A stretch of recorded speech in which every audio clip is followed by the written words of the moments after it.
Blog Talk Radio.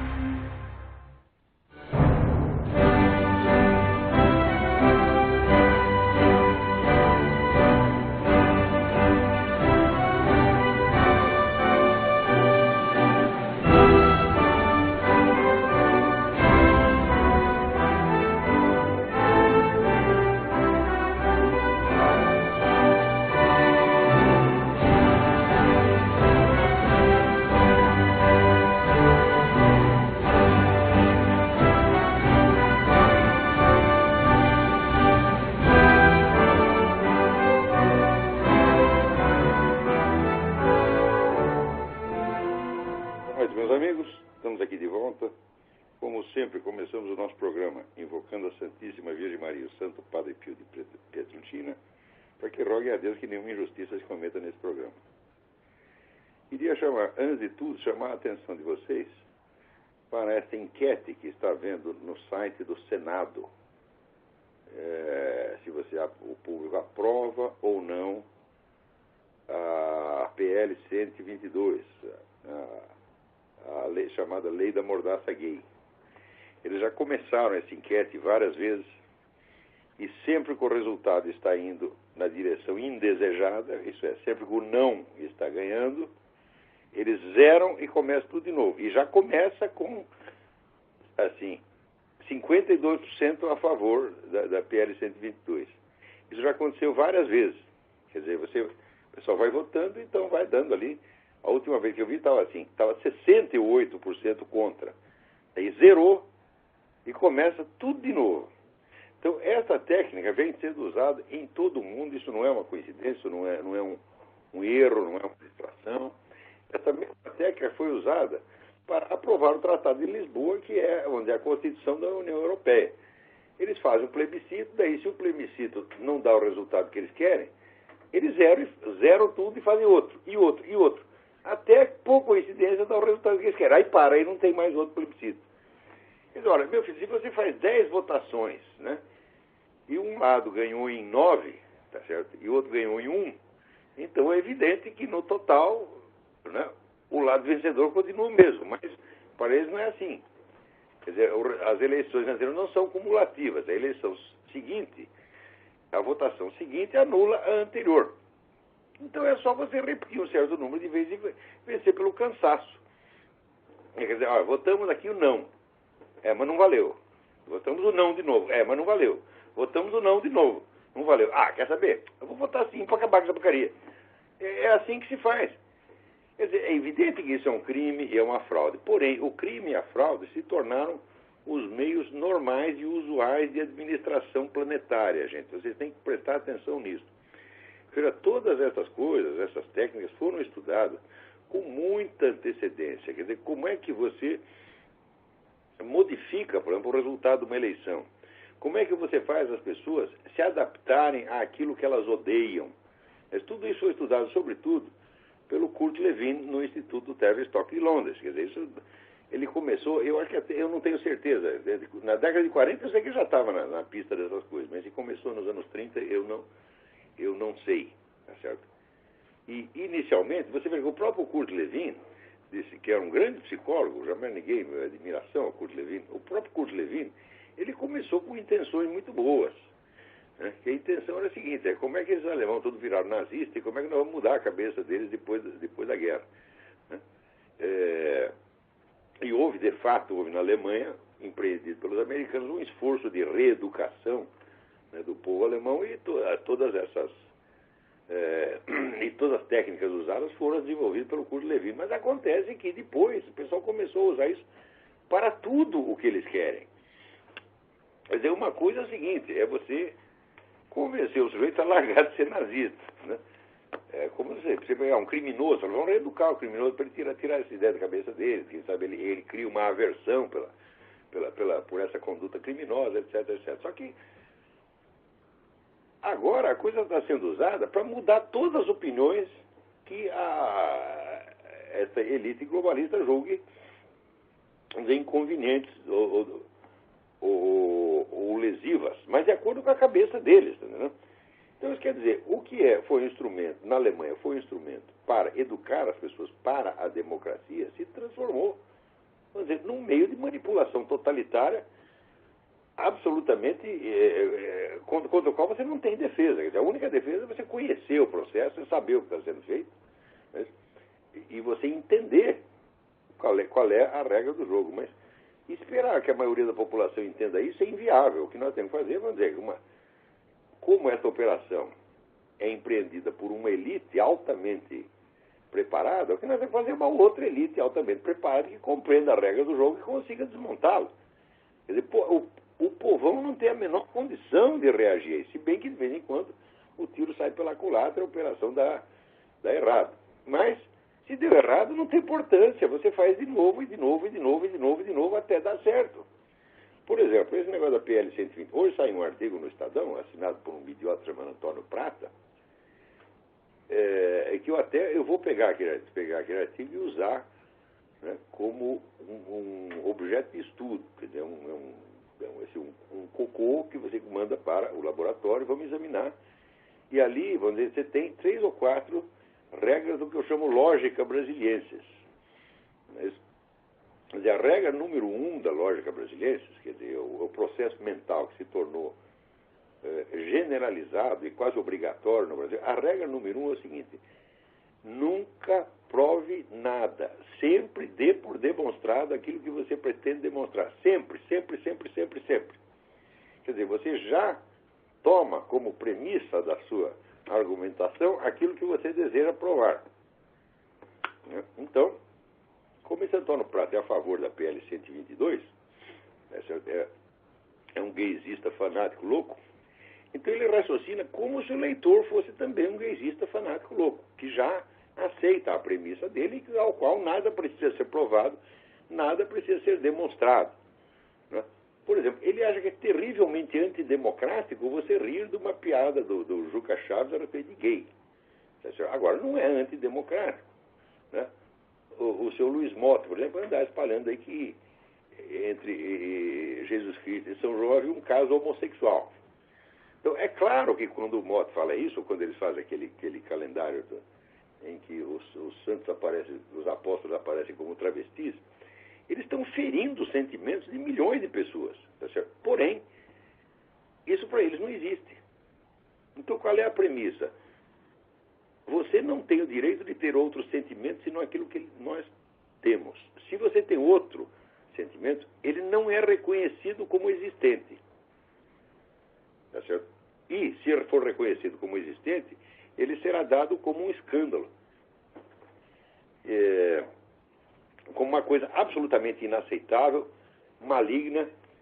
Então, isso quer dizer que o simples fato, né, de você seguir uma religião, de você acreditar num corpo de doutrina e você ter se imbuído dos sentimentos inerentes àquela religião, já te torna um réprobo, né? Uma pessoa socialmente destrutiva. O que é socialmente construtivo é você ensinar as crianças a praticar a homossexualidade desde pequenininho.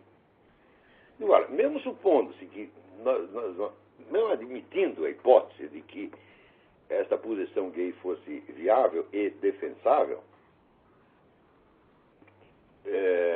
ela teria que ser provada e discutida, mas ela não pode ser provada e discutida. Então ela é imposta como fosse uma coisa que você já concorda. E se você não concorda, há algo de errado em você. Então, esse é um processo de inibir a cabeça do público, de proibir você de pensar o assunto. E tudo isso foi também, se vocês estudarem direitinho as obras do Kurt Lewin e outros, vocês verão que tudo isso foi pensado com muita antecedência e está sendo aplicado em escala planetária, de modo a tornar as pessoas incapazes de reagir aos fatos mais óbvios. Você vê o que está acontecendo aqui nos Estados Unidos. O senhor Obama já tem dado várias mensagens visuais da mais alta significação. Por exemplo, todos os políticos aqui, em cerimônias oficiais, eles sempre usam, vamos dizer, um alfinete na lapela com a bandeira americana. Todos os partidos sempre usaram. O Obama tirou e não usou. Você diz, uma coincidência. Depois aparece o Obama várias vezes, quando houve o nacional. Aqui a regra é o seguinte: se você é militar, você presta continência, e se você é civil, você põe a mão no coração, quando se toca o hino nacional americano. Né? Aqui, isso sempre foi seguido muito mais à risca do que no Brasil. No Brasil a coisa é mais informal, mas aqui não, aqui é formal, essa é a obrigação. O Obama houve cruzando as mãos em cima do saco, houve o hino nacional cruzando as mãos em cima do saco. Já fez isso várias vezes. Logo após ele ter dado essa demonstração de que ele é totalmente indiferente e insensível a essas regras de polidez patriótica, o que ele faz?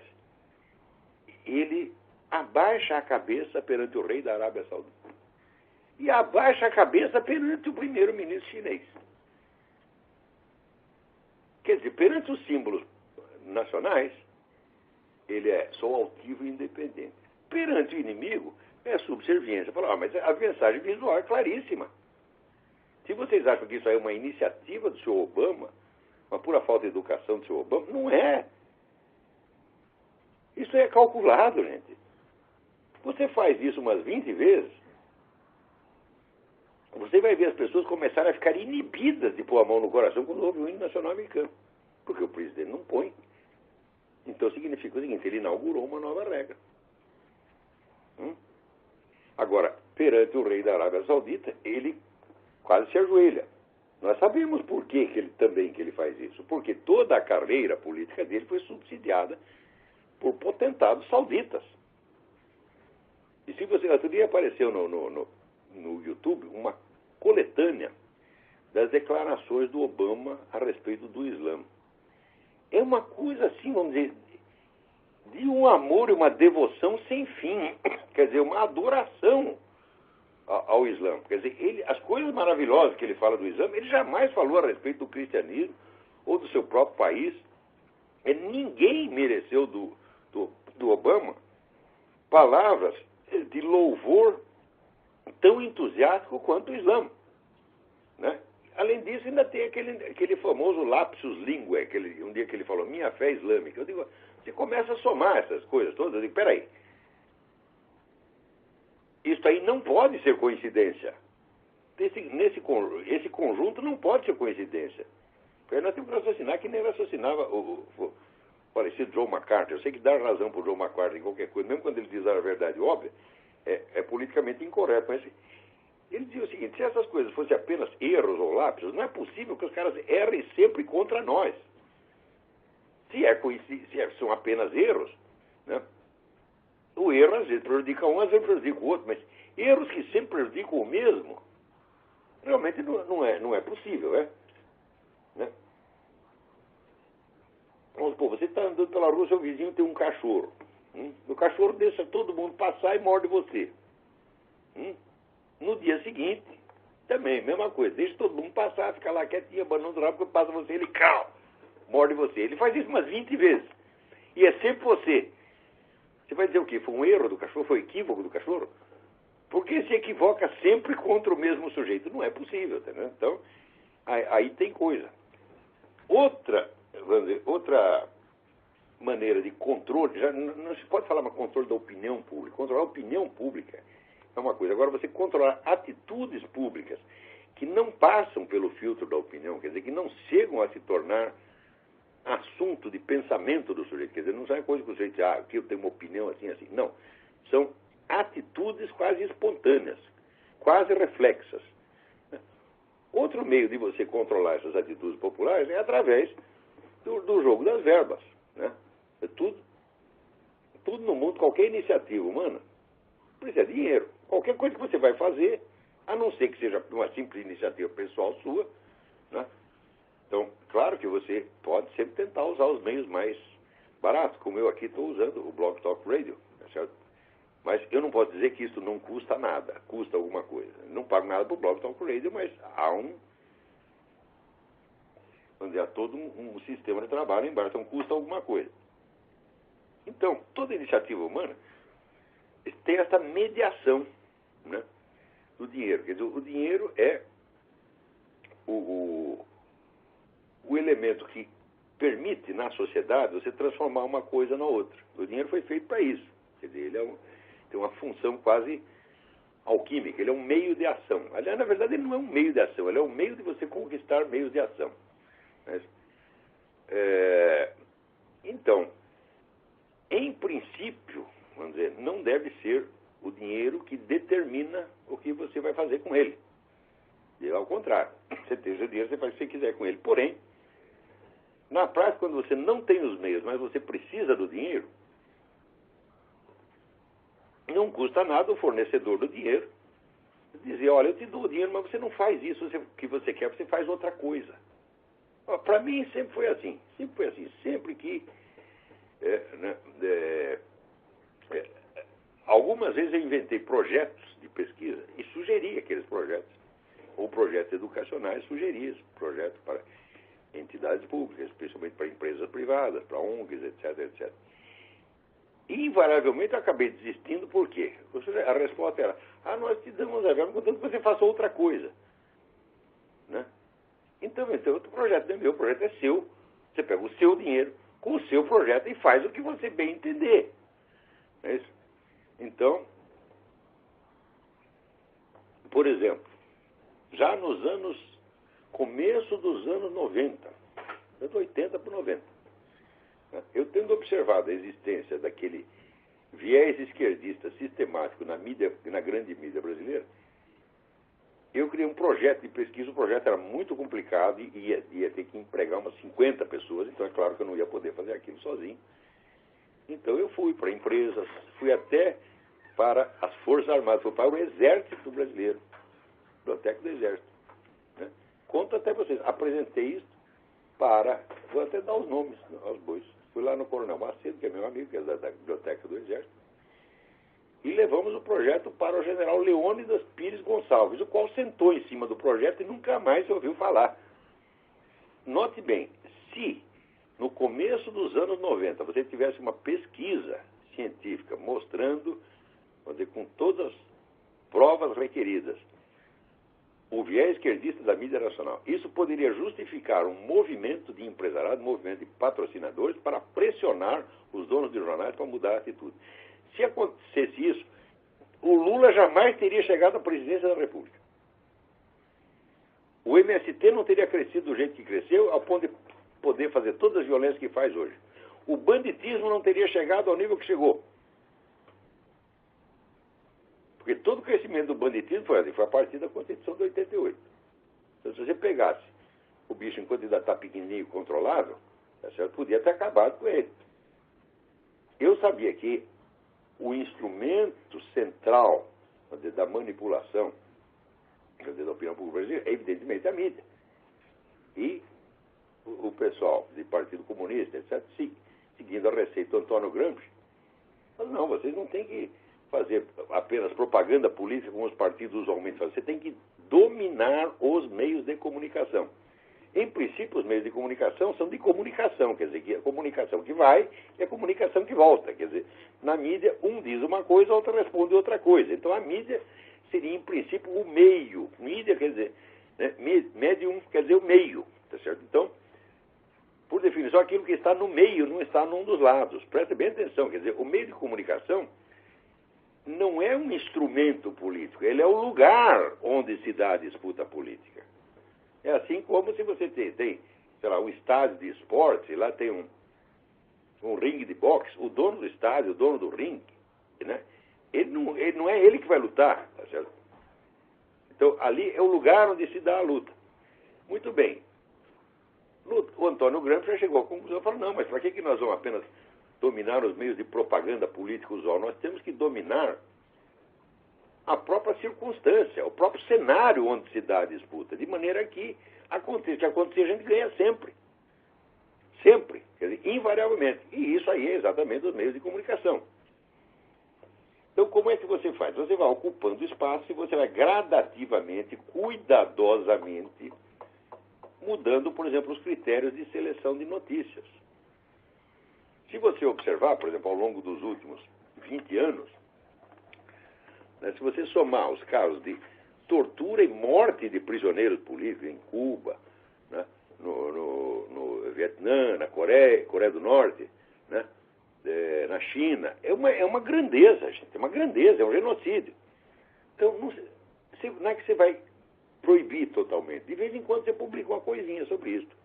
Agora, todo dia você publica alguma coisa sobre os prisioneiros de Guantánamo. Tá certo? E, lá, então a soldada botou a calcinha na cabeça do prisioneiro e o outro deixou o cachorro latir para o prisioneiro. E você chama isso de tortura. E você vai aos poucos. Olha, na China cortaram o pé da mulher que estava tentando, os dois pés de uma velhinha que estava tentando fugir do território. Nos Estados Unidos colocaram a calcinha na cabeça do prisioneiro e o cachorro latiu. E você vai usando sistematicamente a mesma palavra para descrever as duas coisas. Daqui a pouco, né, você vê, não faz parte das habilidades normais do cidadão inventar a sua própria linguagem.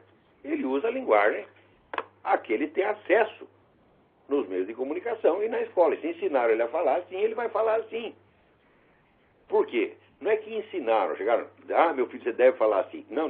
Se falar isso, pode suscitar discussão. O cara pode dizer, não, eu não quero falar assim. Agora, se automaticamente todo mundo já começa a falar assim e não há a hipótese alternativa, então somente um gênio vai pensar uma hipótese alternativa. E você sabe que as populações não são constituídas maciçamente de gênios. Então isso aí dá aos humanos o controle total. Né? Então, você veja, esse negócio das fontes de dinheiro para pesquisa e para ONGs, hoje é a coisa decisiva no mundo. Porque cada um desses bilionários que financia essas coisas, ele tem seus próprios planos. Então, é claro, ele só financia aquilo que combina com os planos dele. Então, se você tem um projeto de pesquisa e vai lá pedir dinheiro para o Jorge Soros, pode tirar o cavalo da chuva, meu filho. Você vai fazer a pesquisa que o Jorge Soros quiser e com o resultado que ele vai te dar. Senão, não tem verba. Isso é assim hoje, quer saber, em toda a medicina mundial. Você não pode mais confiar em nenhuma pesquisa médica porque o dinheiro está correndo solto. Até a revista Lancet, que é a revista médica britânica, a revista médica de mais alto prestígio no mundo. Né? Você tinha dois, você tinha o BJM, o British Journal of Medicine, e a Lancet. Agora você já viu os dois de sacanagem. Então, por exemplo, essas pesquisas sobre fumo passivo, né? O fumo passivo causa não sei o quê. Você sabe como é que são feitas essas pesquisas? Eu vou contar para você. Eu digo, é impossível você medir fumo passivo, tá certo? Porque é o seguinte, todo mundo está submetido ao fumo passivo. Então, não tem como você diferenciar quem sofreu o impacto do fumo passivo e quem não sofreu. Então, como é que eles fizeram? Eles reuniram pessoas quaisquer, né? E perguntavam para as pessoas, pegavam pessoas doentes de câncer e perguntavam para elas se elas tinham sofrido o impacto do fumo passivo. E elas, assim, meio de memória, acabavam até exagerando, né? Se o pai do sujeito fumava 20 cigarros por dia, não, meu pai fumava 80. Né? E com isso eles foram somando esses depoimentos e chegaram à conclusão de que o fumo passivo mata. E isso é vendido para vocês como uma coisa verdadeira. Tá aí esse merda desse Zé Serra. O cara vive disso. De repassar para vocês esse gênero de mentira. E criar essa histeria antitabagista, essa loucura, né? Ele vai dizer, o sujeito puxa um cigarro aqui, esse teste eu já fiz, gente. Quer dizer, eu puxo um cigarro, olha, eu fumo pra caramba, tá certo? Há 40 anos eu fumo no mínimo, dia que eu fumo pouco, eu fumo 2 mais por dia. 40 não, peraí. Eu estou com 62 para 63, quer dizer, são 44 anos. Não, mais. Peraí, 47 anos. A quantidade de cigarro que eu fumei já era para ter matado umas meia dúzia, tá entendendo? Se isso fizesse mal mesmo, tá entendendo? Então, quando o cara chega, passou dos 60, aí ele começa a ter um pigarro e tal, daí a pessoa, tá vendo? Vai morrer. Eu digo, não, meu filho, você vai morrer antes de mim. Né? Então, eu com todo esse exagero, essa pletora, né, esse absurdo de tabagismo que é a minha vida, eu ainda não morri, estou melhor de saúde do que o Zé Serra. Agora eles vão dizer, não, você matou um bocado de gente pelo caminho. Eu digo, eu sei. Por quê? Porque eu puxo um cigarro aqui, o sujeito a 20 metros já começa a tossir. Mas eu digo, peraí, eu não acendi ainda. Daí o cara, é. Então, é assim, quer dizer, você já criou uma reação, uma expectativa, um temor, né? E você já tem toda a resposta automática. Você fala uma coisa, a favor, você está sendo pago pela indústria do tabaco. Eu digo, meu filho, os interesses da indústria do tabaco são titica de galinha comparado com os interesses da indústria farmacêutica. A indústria farmacêutica aqui nos Estados Unidos são os Rockefeller, né? Agora, através desse negócio da circulação de verba, você domina tudo. Tá aí. Aqui uma notícia que chega na coluna do meu amigo Cliff Kincaid. O George Soros, que é ateu declarado, pró-comunista, né? Pró-gay, pró-aborto, pró-tudo, ele está financiando o quê? Grupos católicos. Financiando? Isso aí. Isso é um eufemismo. O George Soros não financia nada. O George Soros dirige. Ele dá dinheiro para você fazer o que ele, George Soros, quer. Não é que ele vai, estou aqui, né, fabricando, sei lá, salsicha, preciso de um dinheiro. Entendeu? Eu vou lá pedir dinheiro para o George Soros para ele investir na minha banquinha de salsicha. Falo, não, ele diz, não, agora você não vai vender mais salsicha, meu filho. Você vai vender sorvete, porque eu quero que você venda sorvete. Senão não tem dinheiro. Então, esse catolicismo dessa gente que aceita dinheiro do George Soros vai praticar o catolicismo do George Soros. Tá certo? Agora você não tem como reagir a essas coisas. Não tem. Né? Então, você veja, por exemplo, aqui essa semana apareceu aí o senador Álvaro Dias, né, dizendo que na Petrobras o desvio nas obras administradas pela Petrobras já chegou a um negócio de bilhões de dólares. Tá certo? No entanto, não pode investigar. É proibido saber. Tá certo? Então, é assim que os caras... Quer dizer, não tem que... Como se pode ser contra uma investigação, meu Deus do céu? A investigação é o quê? É a busca da verdade. A investigação não é uma acusação. Não pode nem investigar. Que nem um idiota que essa semana eu perguntei para ele se ele podia ser testemunha num caso, que ele dizia que o terceiro estava dizendo. Daí ele já... Não, você quer me processar? Ele falou, mas peraí, meu filho, eu perguntei se você podia ser testemunha. Ele já tem esse temor, quer dizer, você não pode discutir o assunto. A discussão ficou proibida, a investigação ficou proibida. Né? Eu já vi isso acontecer também na justiça. Né? Um caso que, bom, no fim das contas eu me saí bem no caso, mas porque mudou de juiz.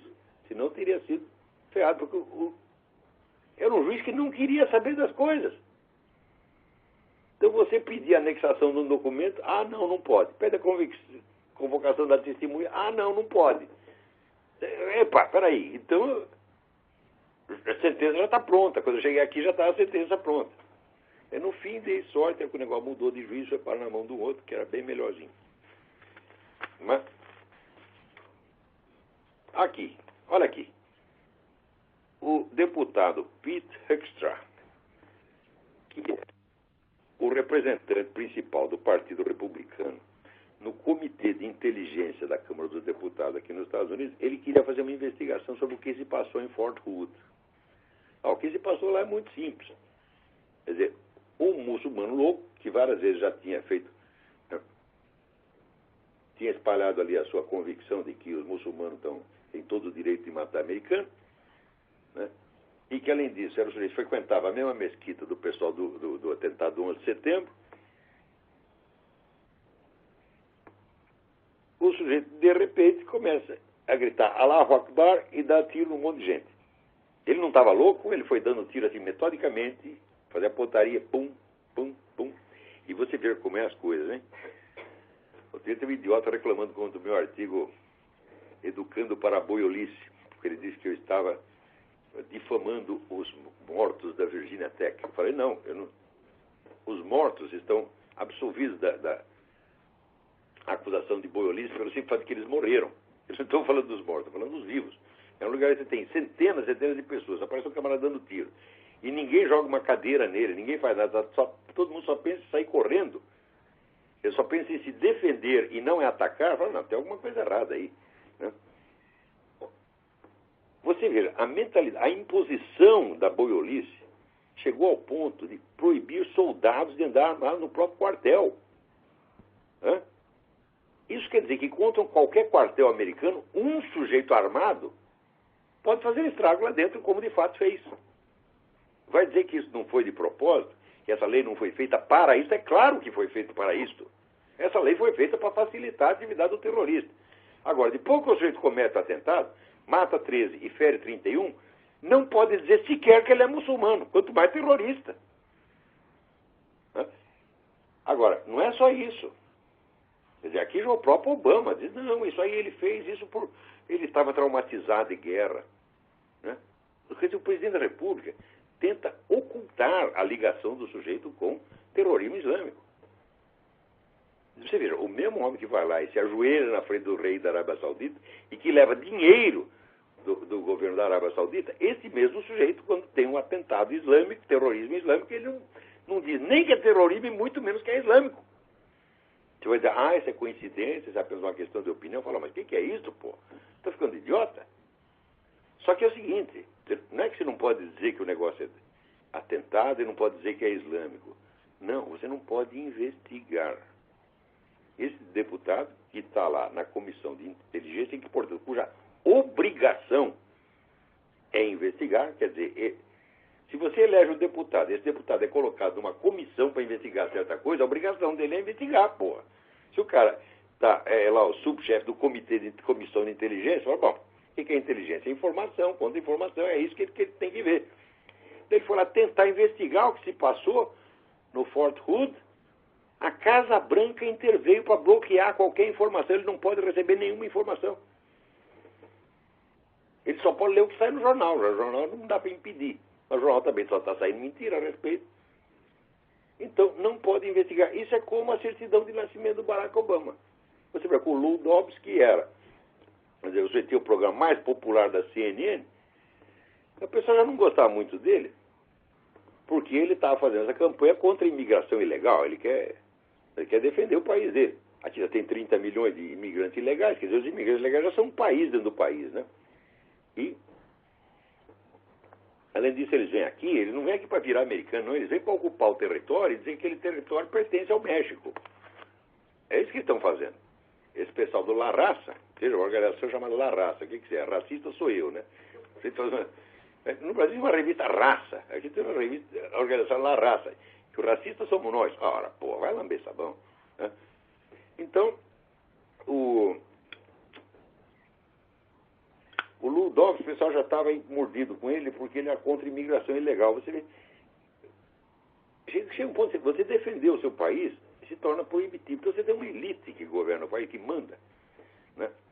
Ela diz, só pode falar contra o nosso país. Se você falar a favor, você é um traidor. Bom, daí o Lou Dobbs levantou lá o problema da certidão do nascimento do Barack Obama. Note bem, ele é um birther, né? Ele é um cara que prega que o Obama nasceu no Quênia. Ele diz não. Ele diz de maneira alguma. Ele sempre disse, eu acredito que o Barack Obama nasceu no Havaí. O que ele não tem direito é de sonegar os documentos. Né? Isso é a coisa mais óbvia do mundo. Já perdeu emprego, gente. Vou botar para fora. Ora, eu acho que a questão, vamos dizer, do nascimento do Barack Obama, eu sempre disse isso, desde o início. O problema não é saber onde ele nasceu. O problema é que na certidão de nascimento dele está escrito alguma coisa que ele tem que esconder de qualquer maneira. E muito provavelmente é a religião. Que ele declara ser cristão, etc. Deve estar lá escrito religião muçulmana. Eu acho que é isso que está lá. Pode ser que esteja um nascimento estrangeiro também. Mas isso não é o ponto. Né? Então, agora, o próprio Barack Obama, ele já reconheceu implicitamente que ele não nasceu nos Estados Unidos. Porque no debate entre ele e o Alan Keyes para o Senado de Illinois, o Alan Keyes reclamou, falou, mas você nem nasceu nos Estados Unidos. Resposta do Obama. E daí, eu não estou concorrendo à presidência, mas apenas ao Senado. Ora, meu Deus do céu. Se ele tivesse nascido mesmo nos Estados Unidos, ele ia responder isto? Ele ia conceder isto ao adversário? Ele ia dizer, não, de maneira alguma, eu sou americano, tanto americano quanto você. Ele não disse, ele disse Ao contrário, que ele, como estrangeiro, tinha direito a estar naquela eleição, porque era eleição para o Senado e não para a presidência. Passa, né? 6 meses o sujeito está lá na presidência. E é proibido levantar o assunto. Quer dizer, esse negócio de controle da opinião pública já passou de todo o limite do tolerável. Agora, o povão cai nessa mesmo, tá entendendo? Agora, quem não pode cair são os intelectuais e estudiosos. Vocês não podem aceitar essas coisas. Agora, existe aquele conformismo, uma espécie de conformismo, que não é conformismo. Né? É o conformismo com um fato consumado que ainda não está consumado. É o conformismo prévio. Você já declara que uma coisa que pode acontecer, é inevitável, e que a gente tem que se conformar com ela. Né? Isso também é calculado, quer dizer, você eliminar a possibilidade de uma coisa ser discutida, porque você a dá como inexistente. Né? Ora, aqui nos Estados Unidos, esse negócio do controle da opinião já passou de todo o limite do humanamente aceitável. Ou seja, esse negócio da Fairness Doctrine. A Fairness Doctrine consiste no seguinte: os meios de comunicação básicos são os jornais, a televisão e o rádio. Nos jornais e na televisão, a turma da esquerda tem um monopólio quase total. E no rádio, a vantagem está com os conservadores. Acontece que o rádio é uma concessão pública. Eu não sei porquê. Não é porque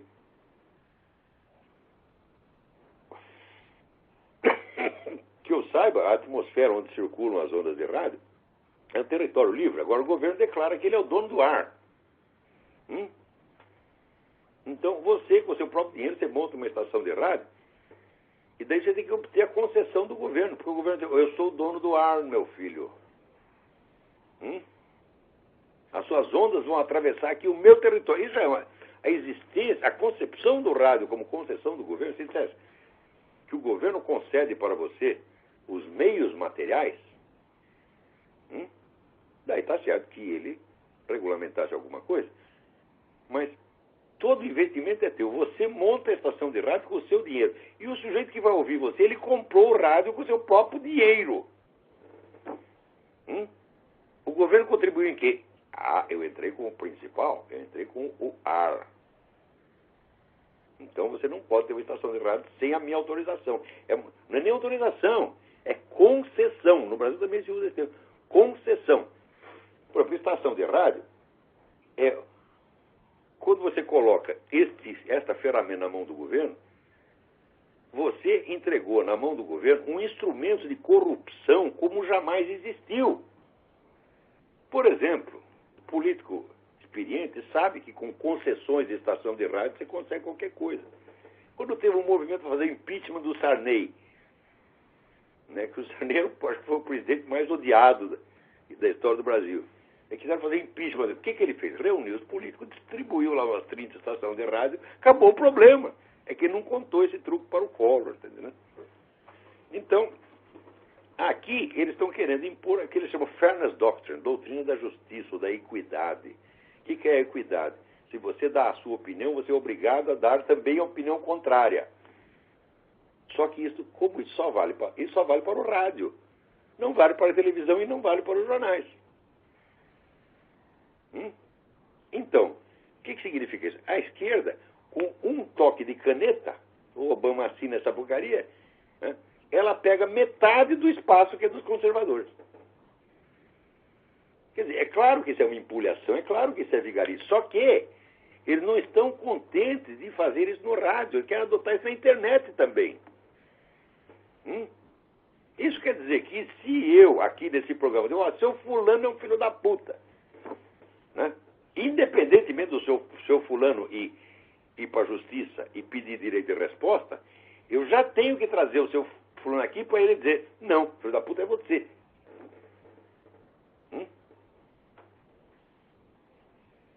Então isso quer dizer que a divisão do espaço da comunicação fica completamente desigual sob a desculpa de igualdade. Tem alguém na linha aí? Alô, quem está falando? Alô, Olavo? Eu? Olavo, quem fala é Eduardo de Campinas, tudo bom? Tudo bem, Eduardo? Olavo, eu estava lendo o seu site, olavodecarvalho.org, e eu acho que eu li uma coisa assim, eu não sei se eu li direito, se eu li errado, se eu entendi mal, devo ter entendido mal, porque eu sou meio burrinho. O senhor fala ali que no final do governo Reagan, o Reagan privatizou parte da CIA, e eu não entendi direito o que foi isso. Se você puder jogar uma luz assim rapidinho, eu agradeço. Obrigado. Boa parte do serviço da CIA para empresas de inteligência.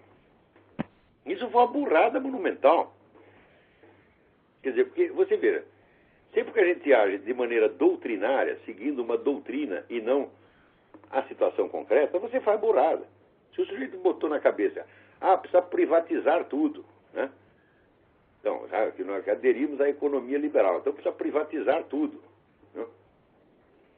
Eu digo, ora, meu filho, por exemplo, se você privatiza tudo, você desprivilegia as nações pequenas e pobres em face de empresas multinacionais que sustentam a constituição do governo mundial.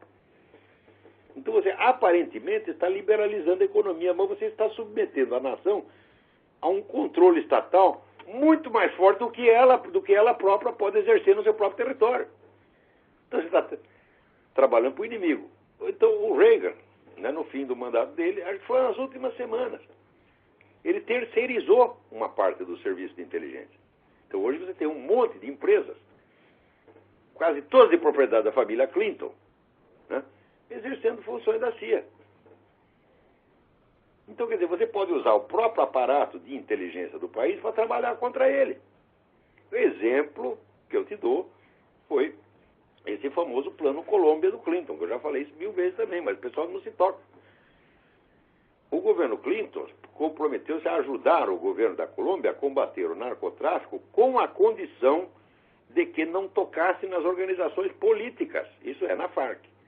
Era a FARC e o outro, como é que chamava esse? Exército de Liberação Nacional, uma porcaria dessa.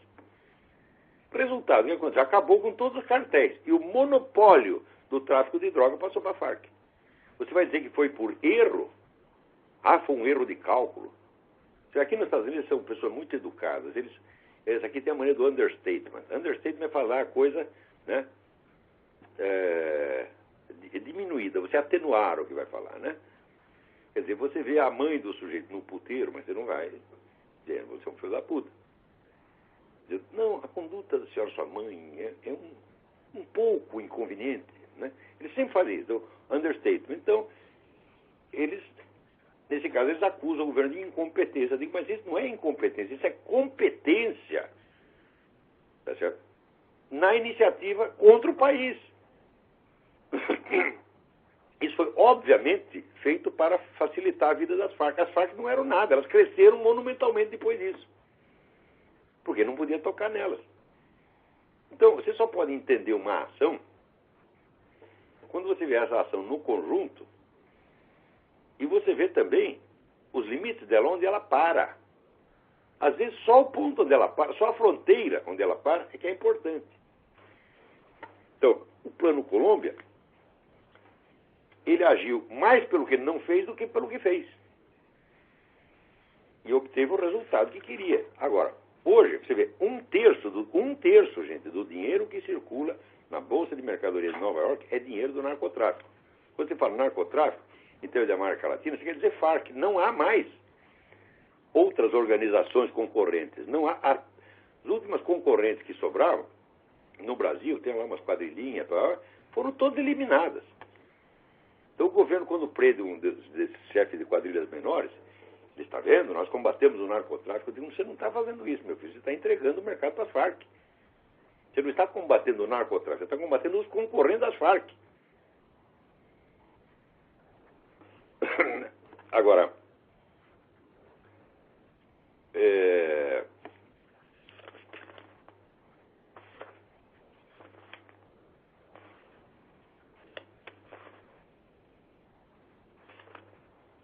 então, agora com esse negócio de Fairness Doctrine e todos esses meios de controlar a circulação de opiniões que os caras têm, a coisa virou uma briga totalmente desigual.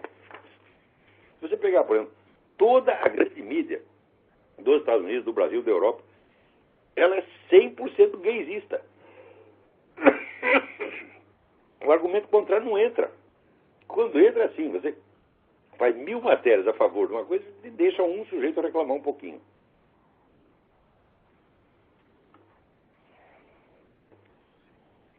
Né? Olha aqui, como é que funciona aqui. Saiu na Folha. O número de milicianos já supera o de traficantes em favelas do Rio. Atenção, as milícias formadas por grupos paramilitares estão cada vez mais presentes nas favelas do Rio e já superam os traficantes de drogas. Segundo a pesquisa feita pelo NUPEV, o Núcleo de Pesquisa de Violência da UERJ. Ah, meu Deus do céu. Se as milícias superam em número os traficantes estão perdidos. E o narcotráfico já teria acabado. Hã? Eu sei o que são essas milícias. O povo mesmo se junta e arma determinadas pessoas e paga para eles. Olha, a polícia aqui não nos protege, então você que está aqui, você é nosso vizinho e tal. Você tem uma arma, você tem qualificação, às vezes é um PM aposentado, uma coisa assim. Você vai nos ajudar. Então é assim que se formam essas milícias, minha gente. Para defender a própria população. Agora, o que já está sendo calculado? A extinção dessas milícias. Então, a polícia não te defende, nós não deixamos a polícia entrar no morro. E se você contrata pessoas para te defender, nós tiramos a arma dessas pessoas, senão a matamos. Então já estão preparando a extinção das milícias, porque as milícias estão atrapalhando a atividade das Farc.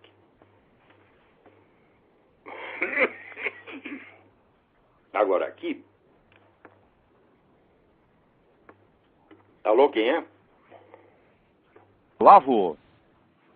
Sim. Oi, boa noite, é Fernando aqui do Butantan, São Paulo. Como é que está o senhor? Tudo bem? Tudo bem. Eu tenho estudado a obra do senhor há algum tempo, professor. Eu queria fazer uma pergunta, que é até uma pergunta até meio tola, que eu acho até que eu já sei a resposta, mas assim, eu tenho que perguntar para o senhor para ouvir o seu comentário. Professor, não existe um método não revolucionário de a gente, nós conservadores, usarmos métodos revolucionários, digamos assim, contra o inimigo, fazer o feitiço virar contra o próprio feiticeiro? Já pensei nisso.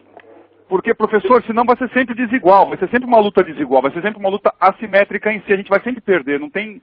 Agora eu fico pensando nessas coisas, mas eu não consigo achar uma saída para isso.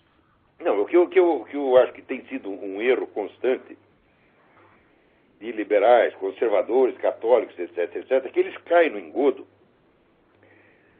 de, quando combatem as posições revolucionárias, eles têm que oferecer uma solução alternativa. Então, resultado, você acaba tentando criar um movimento revolucionário contra o movimento revolucionário. E qual é a origem do fascismo? Não digo do nazismo, que são coisas diferentes, mas o fascismo, na Itália, em Portugal, na Espanha, ele tinha, em grande parte, houve ali uma inspiração conservadora. Só que, bom, nós queremos parar o movimento revolucionário. Então o que nós fazemos? Nós criamos um partido que funciona igualzinho ao movimento revolucionário, só que no conteúdo a ideologia é contra. Isso é loucura, pô. Nós temos que combater a ideia mesma do movimento revolucionário. Qual é a ideia? A ideia é o seguinte: revolução é a proposta de uma mudança social profunda a partir da concentração do poder. Quem quer que apresente um projeto desse tipo, pouco importando o conteúdo ideológico da coisa, deve ser condenado como revolucionário.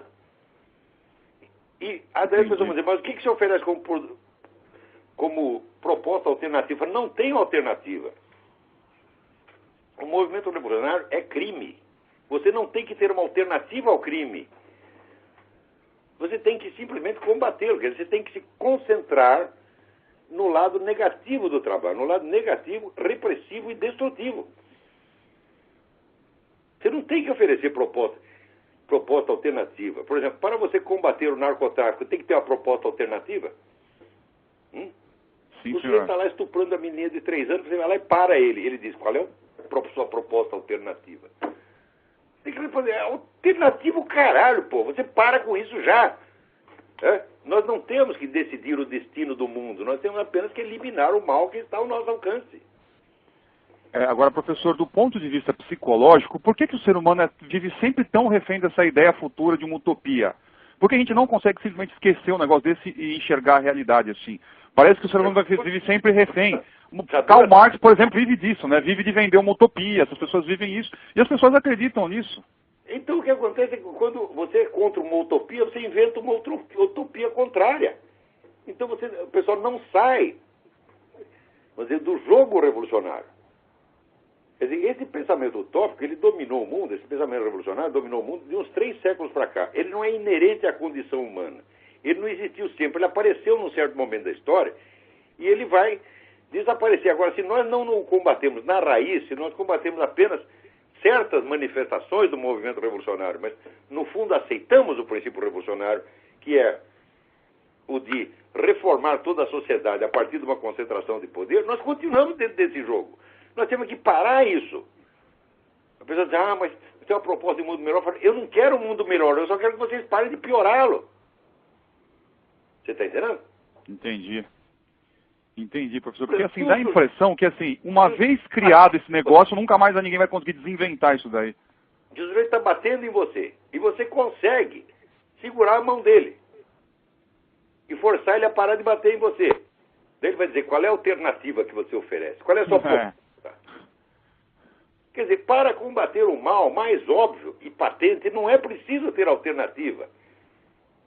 Quer dizer, a própria ideia de alternativa já pressupõe que tudo que possa vir de bom tem que vir através de uma elite revolucionária. E por que não deixar as coisas... Será que a sociedade mesma, dentro da imensa variedade de situações que enfrenta, ela não pode encontrar suas próprias soluções quando ela parar de ser atormentada pelo discurso revolucionário? Quer dizer, o discurso revolucionário pressupõe que um certo grupo ativista tenha soluções para tudo. Não adianta nada opor a isso um outro grupo ativista que, com a ideologia contrária, também oferece soluções para tudo. Então, se você estuda lá, estude. Quer dizer, a proposta comunista e a proposta fascista. Você vai ver que, em certos pontos, elas são radicalmente opostas. Mas na estrutura são idênticas. Porque é a mesma coisa. Nós vamos construir um mundo melhor e, para isso, nós precisamos concentrar o poder nas nossas próprias mãos. Então, o sujeito falou isso. Não interessa se ele faz isso em nome disso ou daquilo, está entendendo? Interessa a substância do que ele está fazendo. Agora, professor, a possibilidade do movimento revolucionário se extinguir por si mesmo está completamente descartada. Isso nunca vai acontecer, né? Nada se extingue por si mesmo. Alguém tem que fazer contra. E o que é fazer contra? A gente tem que criar movimentos que rejeitem qualquer proposta revolucionária, rejeitem e denunciem como criminosa qualquer proposta revolucionária. O sujeito propôs um mundo melhor. Você quer um mundo melhor? Eu também quero. Como é que nós vamos realizar? Precisamos da concentração do poder. Acabou. E a face mais satânica disso, professor, é que a pessoa faz isso em nome do bem, né? Não, eu quero um mundo melhor, eu quero um mundo melhor. O sujeito acha que está querendo bem para a humanidade, está destruindo tudo. Esses dias eu estava lendo um livro de um sujeito chamado René de La Tour du Pin. É considerado um grande mestre do pensamento político católico francês. Então ele está lá, evidentemente, combatendo o movimento revolucionário. Então o que ele vem? Ele vem com a proposta da sociedade cristã. Eu digo, e como é que nós vamos realizar a sociedade cristã? Através da concentração do poder. Minha resposta, meu filho, você pega a sua sociedade cristã e enfia no cu. Não tem outra resposta, professor, não tem outra resposta. Coisa. Você é outro revolucionário, você é o Robespierre, você está entendendo? Com a Bíblia debaixo do braço. Talvez, professor, o senhor acha que a mentalidade revolucionária talvez seja o maior desafio que a humanidade já se deparou em toda a sua história, com certeza, né, professor? Sem sombra de dúvida. Foi o maior flagelo que já afetou a humanidade desde o início dos tempos. O movimento revolucionário, no total, nos últimos 3 séculos, foi a causa de todas as guerras, de todos os conflitos, de todos os genocídios. Não há terremoto, epidemia que possa concorrer com isso. Nossa, parece que é uma semente, que é uma coisa que não poderia ter sido inventada, né? Não poderia ter acontecido, mas aconteceu. Uma caixa de Pandora que, uma vez aberta, a possibilidade de voltar atrás é quase que impossível, né? Caixa de Pandora. É contra isso que nós temos que lutar dia e noite. Não é assim por uma sociedade melhor. Não, nós temos que lutar para parar de piorar. Sem dúvida, professor. Viu? Bom, enfim, pelo menos a gente vai tentando entender esse movimento. Já é a única coisa que a gente pode fazer mais imediatamente é entender esse negócio, né? Para você combater uma doença, precisa de uma proposta alternativa?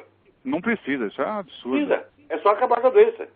E é um dos truques que os esquerdistas sempre usam, né? Você fala uma série de argumentos e fala o que você quer, o que você vai dar no lugar. É como se você tivesse que defender. E aí você cai terrível. no engodo. E você, exatamente, se a pessoa não tem treino para isso, a pessoa acaba caindo, né? Claro. Você fica gaguejando, não sei. Claro. Quer dizer, Tá bom, professor. É que toda a sociedade é má. E tudo que existe de bom é somente a proposta de mutação utópica. Essa ideia é estúpida. Quer dizer, excluídos determinados males concretos, nenhuma sociedade é tão ruim assim.